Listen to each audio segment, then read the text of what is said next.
Ripple me this, riddle me that. You better batten down the hatches. The thieves are coming up to bat. Hey folks, Sam I Am here, and in this episode, we're going to do something a little different. I'm going to talk about how you can secure your digital assets, give you some things to think about. You know, all I hear from the YouTube bloggers is, oh, buy a Ledger Nano. Here's my affiliate link. You know, buy this, and that's it. They never talk about anything beyond that. And really, the truth is that's the first step of things that you need to be doing to secure your digital assets and make sure that you're safe today and into the future. And so hardware wallets are, like I said, the first step, but not the last step. And unfortunately, that's where a lot of people get off. But the fact is, if you want to be the bank, you get to be the bank security as well.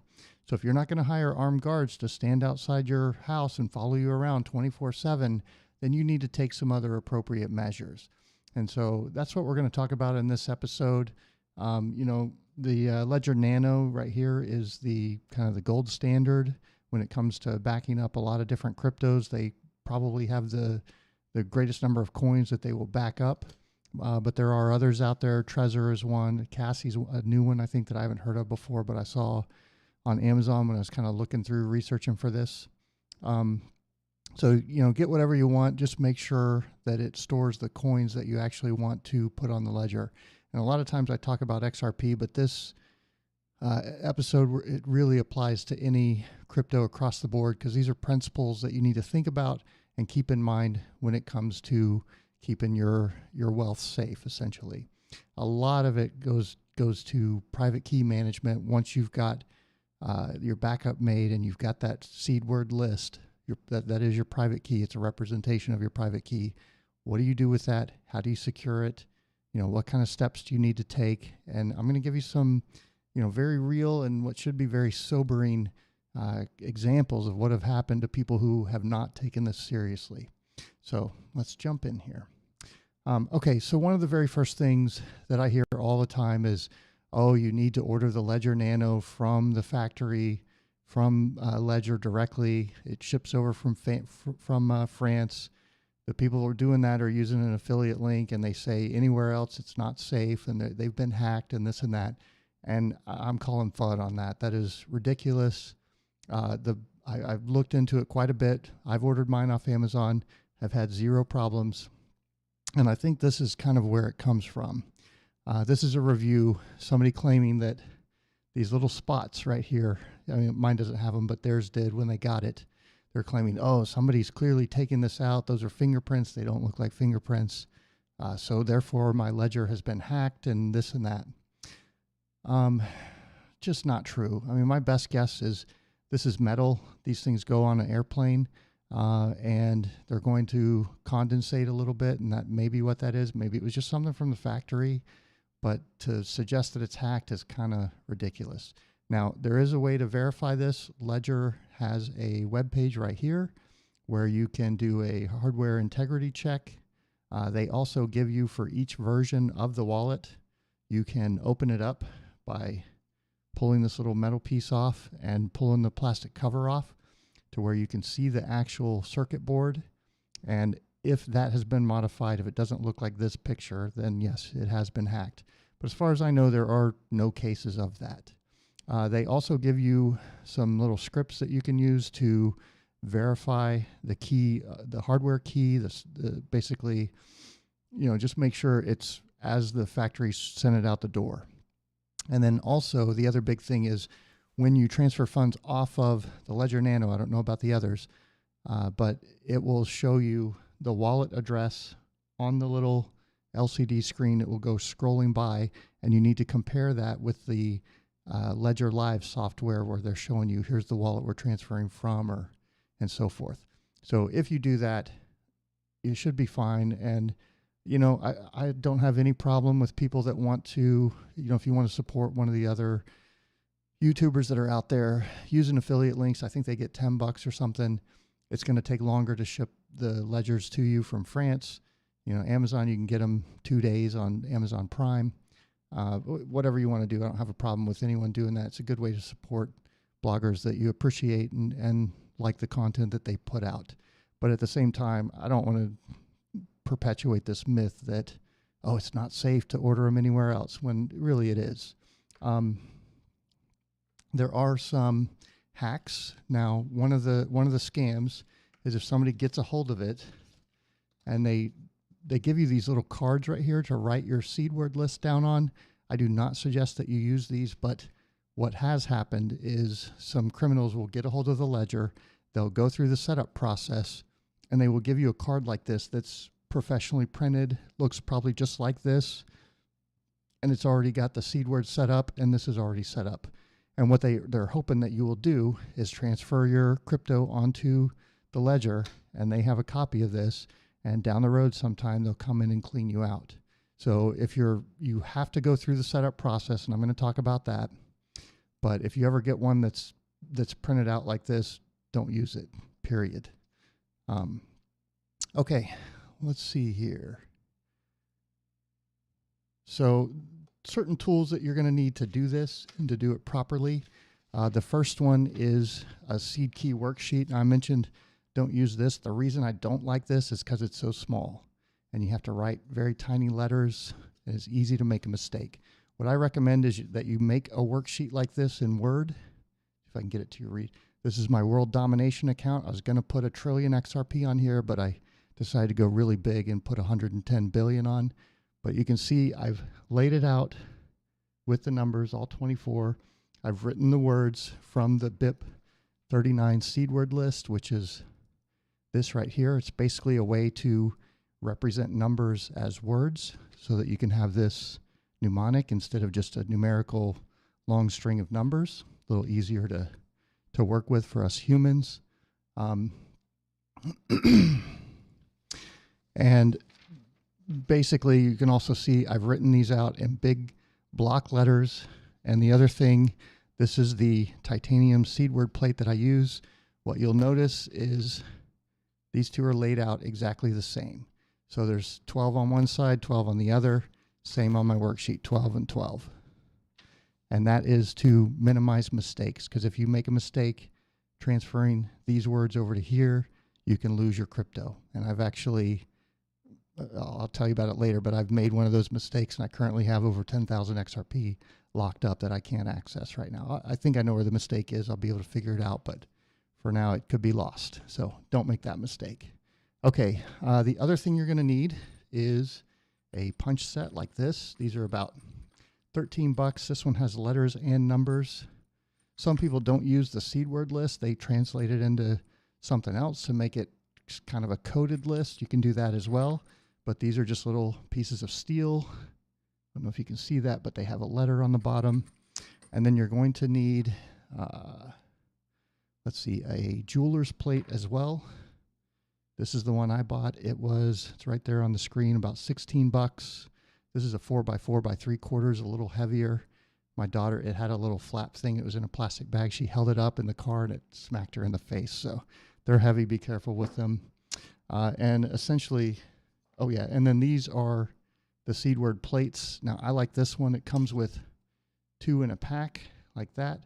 It's designed so that you use these little plastic screws to go through these 2 holes in the middle to secure them together, and then you use stickers. Here, let's actually bring this up here so you can take a look. And there they are, sandwiched together, and there they are with the sticker on it. Now, I don't suggest you do this. One thing, you're storing 2 seed plates together, so if somebody was able to steal this and get a hold of it, you've now lost both wallets instead of one. What I use is this Plasti Dip. This is a plastic rubber spray paint that you can spray this. It will completely coat it and cover up the indentation so it's unreadable. And then whenever you need to access this, you peel it off. It takes several hours to put on. You have to wait 30 minutes between coats. You can get this in different colors. I like black because it just, you spray paint this and it looks like a piece of black plastic. Now, there are other ones. I like this one as well. This one's 30 bucks for one of them.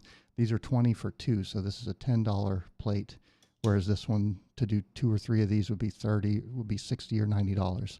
It adds up. But what you can do with this one is you put the seed words into essentially thirds, and then you can break those pieces up. So a good idea might be to distribute those to between three people, yourself and maybe two others, so that nobody has all of the words to restore it.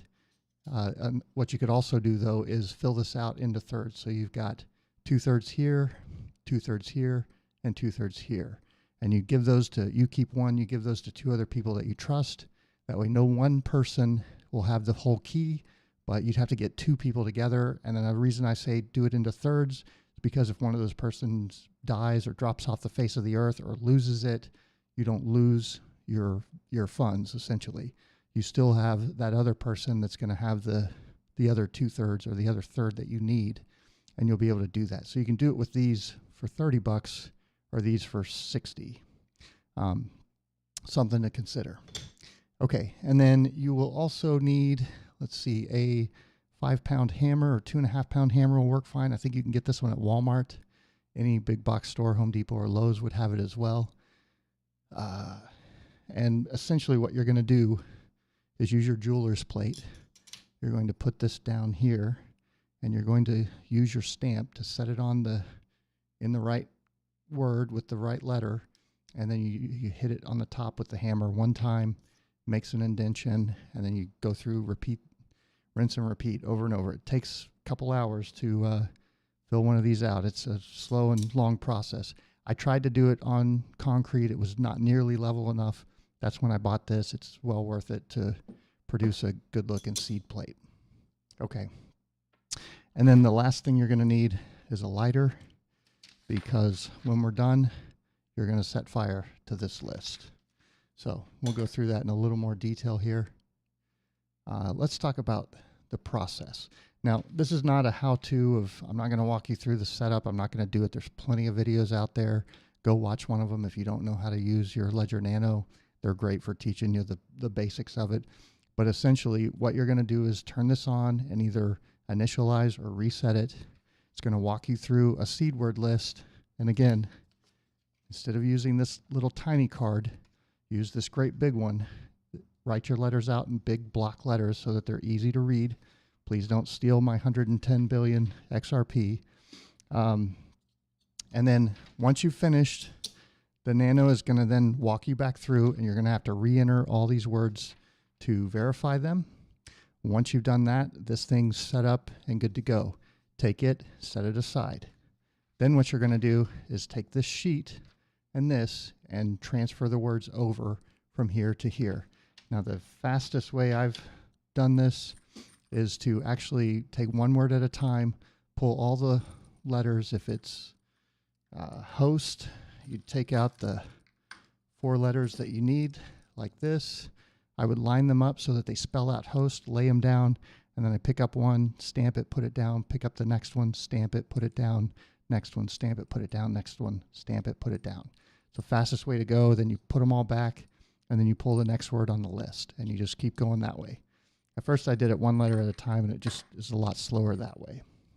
So you go through all of that, and then I use this space right here on the bottom to actually write the account description of whose wallet this is or what it's for or whatever,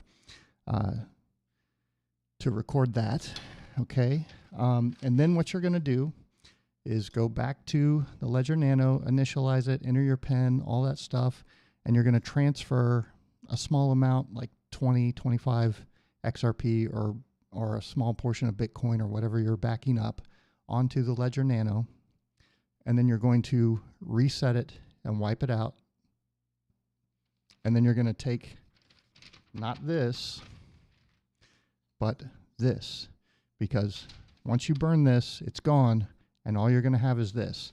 That's the mistake that I made, is I had one word that got transferred over wrong. I think I know which one it is, and I'll be able to figure it out. But in the meantime, if you don't do this right and you don't double check this and really spend a lot of time making sure you've copied every word over correctly, it could be a very costly mistake. Okay. So you reset this, and then you're going to restore a wallet. You restore from your seed word list that you've punched out onto the metal plate. And once you bring that back and you've You see that, yes, you do have the 20 or 25 XRP or whatever it is you transferred over to the Ledger Nano, and it's going to cost you a little bit to do that. That's just the only way to do it safe. Take the time to do that. Then you take this outside, fold it up, set fire to it with a torch, and crumble the ashes. You do not want multiple lists running around or this going in the trash can and somebody finding it. Anybody who has this list right here can steal all 110 billion of your XRP or whatever it is you're storing. And same goes for this. This is the private key that will let anyone who has it access your wallet. Okay? So you need to really understand that. But once you've done that, once you've set it up, recorded your key, transferred it over, moved some funds in, reset your ledger, restored from your titanium seed word plate, and verified that the funds are there, you can move the rest in, and then, again, burn this. Okay? And then you're good to go. Now, from there, there's other things you need to consider. Okay? Like I said, this is made to go together and use these little rivet-looking plastic screws to sit in the hole right there and tie them together. But if you've gone to the trouble to not put all your eggs in one basket, why would you take and put these together and then store them in the exact same place? If a thief or somebody you don't want getting a hold of your crypto gets a hold of this, well, guess what? They've got both of your accounts instead of one.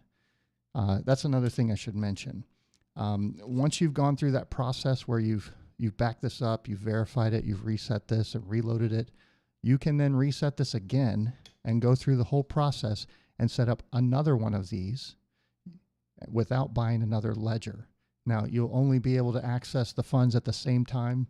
You know, if you have 5 accounts, you won't be able to access any more than one at a time if all you have is one Ledger Nano. But you can go through and restore the key as many, of any account that you have, and then move those digital assets off the ledger just by going through the reset process. A little more tedious, but these are $100. So, you can do one and set up 2, 5, 10, 50 accounts. You got to have 20 XRP minimum in those. And I don't know what the reserve is on other ones. I don't think there is one, but something to consider as well. So kind of think about it in terms of how much would you be willing to lose? If somebody does a home invasion and empties out your ledger, do you want to lose everything because you have it in one account, or would you rather have it in 2 or 5 or 10 or whatever it is for you, whatever that number is? How much risk do you want to take by keeping all your eggs in one basket? It's a lot of work. It takes hours to go through this process and set one of these up, but well worth it down the road. You are the bank. If you're storing your crypto at home on one of these, you need to take security very, very seriously. And here's why. Before we get to that. So this is an example of a billionaire, Matthew Mellon, who was on his way to rehab, had a heart attack and died. He had 500 million in XRP as one of the early investors, and his family cannot find these. So that's the other thing. You need to, if you're the only one that knows where this is and something happens to you, it's lost. You need to have you and at least one other person who knows where it is or knows some process that they can go through to find it and restore it and get it to whoever you want to leave it to. Otherwise, it can be gone. Okay? So something to consider. And also, I wouldn't recommend that's if you're married, and I wouldn't recommend it be your wife, because y'all travel in the car all the time together. If y'all both get in a fatal accident, your kids aren't going to have anything. So it needs to be somebody who's preferably geographically separate from you that is holding on to this or knows where it is or whatever, but you need to have contingency plans in place in case something happens to you so that you can restore this and get it to your loved ones or whoever you want to have it. Okay, don't be this guy right here. Now, here's a case of a Russian crypto developer who was beaten and robbed of 300 BTC in Moscow. According to his own allegations, he was grabbed off the streets by 4 men at 10 p.m. in Moscow, put into a Mercedes and beaten while the men drove around the city. the men took the US dollars, $20,000. He was just come out of the bank on his way to a trip to India, I believe. So he was getting some cash for that. And they took his iPhones. They took his laptop with access to the 300 BTC worth a little over $3 million today. Now, most of you are not going to carry around a suitcase with $3 million in cash in it, but that's exactly what this guy was doing with his laptop because he didn't think about security.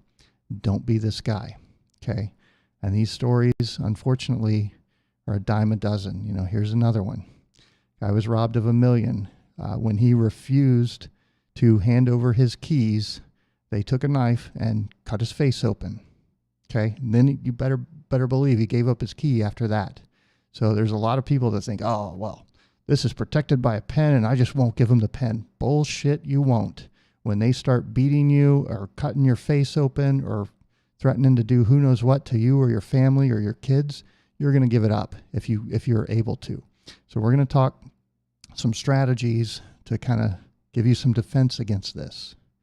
Okay, here's another one. This genius right here posted these pictures of him holding stacks of money wearing his stupid Bitcoin shirt, smiling like an idiot. He doesn't look so good there, does he? Bunch of thugs came in, broke into his apartment, beat the shit out of him. Here's another picture where he's got stacks of money sitting on his desk. Oh, come rob me, please. And that's exactly what they did. And I can't remember if this is the guy who ended up killing himself, hanged himself after this happened. Let's see. Yeah. Kills himself after having $280K stolen from his flat days after showing off bundles of cash on social media. And I think some of this money wasn't actually his, so extra stupid there. Anyway, so also don't brag about how much crypto you have. Certainly don't post pictures like this. Be smart about this because there are bad people out in the world and, you know, robbing people and relieving them of their newfound wealth. There's going to be a lot of crypto millionaires, and this is going to be big business for criminals to start ripping off people's crypto. And if you don't have good strategies in place and you haven't thought ahead, this could be you or your family. Okay. Here's another one. I think this guy was ran an exchange, but 1.8 million. Oh yeah, he was put into a fake Uber, and this guy with a gun in the back seat popped up. Right here, cryptocurrency was once worth pennies last year, but soared to over $1,000. They basically took his keys. Let me see, handed over his phone, his apartment keys. And they went to his house. They took his passphrase, don't store this at home, where criminals can get it, even if it's in a safe, because guess what? You'll give up the combination if they're putting a gun in your mouth or threatening to slice your face open or actually start doing it. You're not going to hold up to that. You're going to give them what they want. And if you have all your eggs in one basket and you have it all at your house, that's not real smart, okay? Not real smart. Here's another one. Crypto exchange guy was kidnapped. I don't think they got away with anything here, but those people are targets. A lot of problems with doing this at home. So what are some of the strategies? How can you defend yourself? I think banks actually have a role here. Now, you need to understand before you go and take this and put it in a bank, your bank is not working for you. They don't give a shit about you. If the government shows up with a piece of paper written by a man in a muumuu, they're going to drill your safety deposit box and give it to their masters, which is the state that grants them the license to operate and will come in with guns and shut them down if they don't.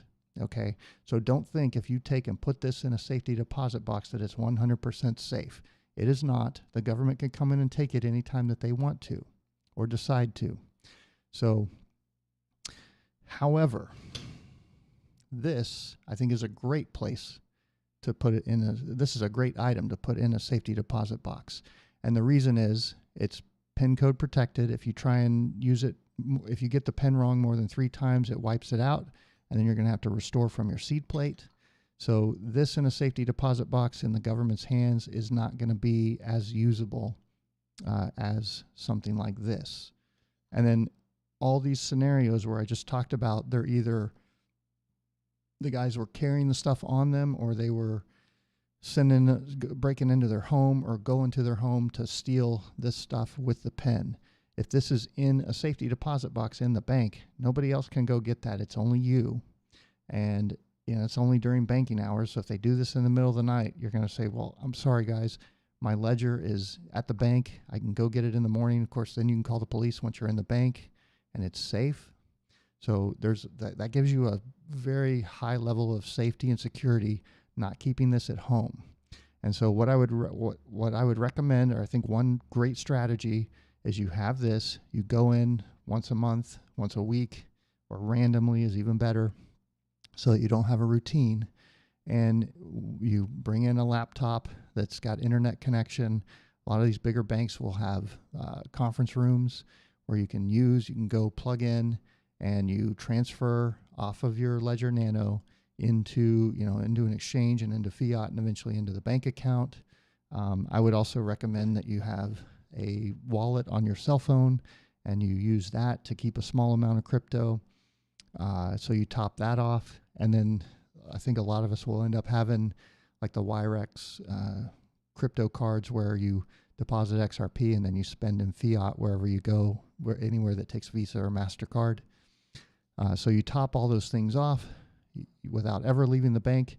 You take this, you put it back in the safety deposit box, and you leave. And that way, if somebody robs you, like in any of these scenarios, you would give them this. You would give them the credit card, which you can cancel later. And, if you have cash on you, they're going to get that, whatever. But they're not running away with everything that you've got. Most of these people put all their eggs in one basket, and they got cleaned out. So be smart about this. Think about these scenarios. There's a lot of threats out there, and I'm just giving you a few of them. But these are things that you absolutely need to think about and consider. Now, custody solutions are also becoming big. These are people who are going to be hiring security experts who have thought through a lot of these scenarios for long-term storage of really high amounts. That's a good way to go. But again, they're going to be subject to the state telling them what to do. So you need to sort of consider that risk when anybody but you is holding on to your crypto. Okay. If they're government licensed, governments can tell them what to do. And that means if they come and say, hand over the private keys, that's what they're going to do. Okay. So one more example of what not to do. Now, I'm not picking on this kid. I'm going to tell you a story about Alex Cobb. I'm using him as an example of what not to do, with the hopes that I'm sure this will get back to him and he can make changes. But there was one of his live streams where he was drinking in a cup, and he spilt his cup, and it almost got all over his Ledger Nano. And he was talking about that the other day, or the next day, saying, oh, this was safe though. And so he basically just let the internet know that he keeps his Ledger Nano right here on the desk next to his computer. And he said, but my private key was fine. And he looks over to the right and down. So he just signaled to everybody on the internet that A, he keeps his ledger right next to his computer, and B, his private key is probably written down on a piece of paper that if your house ever burns down, poof, there goes your wealth. If you ever get a flood and this paper becomes unreadable, poof, there goes your wealth.